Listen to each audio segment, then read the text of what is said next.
Nouveau bilan lecture et c'est parti.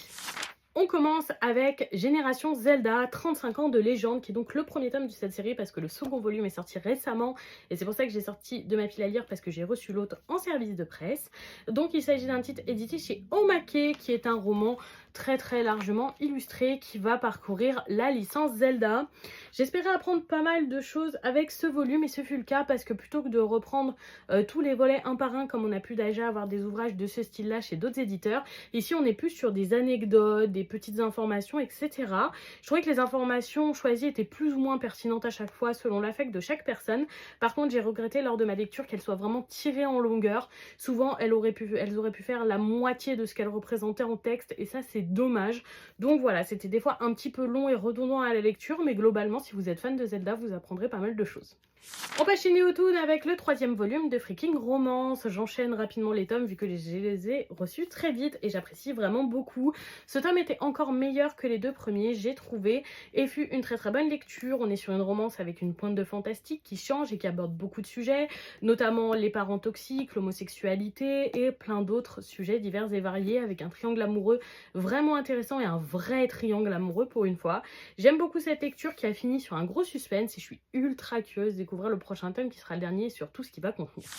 On continue avec Illustrated Fairy Tales, donc le premier volume sorti qui est les contes classiques et le second volume sorti qui est les contes d'Anderson, mais vous pouvez les lire séparément sans aucun souci.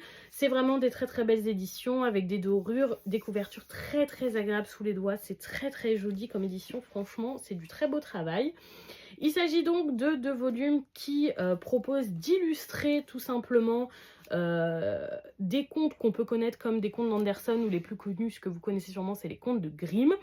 Je suis contente quand même que les contes choisis ne soient pas des gros classiques, sauf certains. Donc là, on a Dame Hall, le roi Barbabec, les habits neufs de l'empereur, l'elfe de la rose, le Pentaméron et la princesse au petit pois. Je ne connaissais que la princesse au petit pois dans ce volume. Et ici, le briquet, la vieille écorchée, la petite sirène et les signes sauvages. Et pour le coup, je ne connaissais que la petite sirène.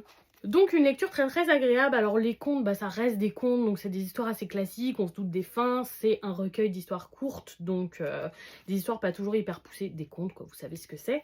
Par contre, ce que j'ai énormément apprécié, c'est qu'à chaque fin de conte, l'autrice prend plusieurs pages pour le décortiquer et vraiment analyser le conte comme vous avez juste là. Donc du texte très intéressant qui permet de vraiment découvrir en profondeur l'idée à travers le conte et le message qu'il fait passer. J'ai trouvé ça très intéressant.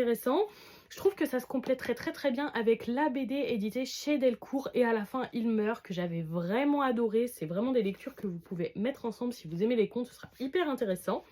L'autrice est une mangaka française, c'est elle qui m'a envoyé ses titres directement. Elle est en cours de rédaction pour son 3e tome et il me semble qu'elle fait un financement participatif type Ulule pendant le mois d'avril, donc n'hésitez pas à aller voir si ça vous intéresse et si ça vous intéresse d'avoir un prochain tome. Et franchement, très agréable surprise, j'ai trouvé ça vraiment pertinent comme approche. On passe chez Kiyun avec le premier volume de La Servante de l'Empereur, donc un nouveau titre encore dans une cour impériale. Kiyun carbure beaucoup sur ce genre de titre ces derniers temps. J'ai trouvé ce premier tome intéressant, mais il est encore très introductif, c'est assez difficile de juger cette série avec si peu, donc un second volume me paraît indispensable pour pouvoir peaufiner mon avis. On termine chez Komiku avec le 4e et dernier tome du titre Le Fossoyeur, un titre que je n'ai pas assez vu sur Instagram et que j'ai trouvé incroyable. La fin était si bien et l'histoire est si bien.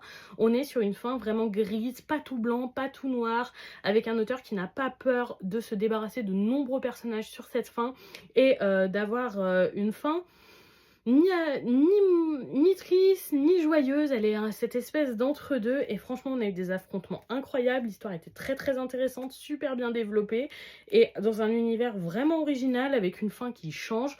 Penchez-vous sur ce titre. Pour ce bilan lecture, dites-moi si vous avez lu certains de ces titres, si certains vous tentent, je serais curieuse de vous lire et surtout, bonne soirée tout le monde.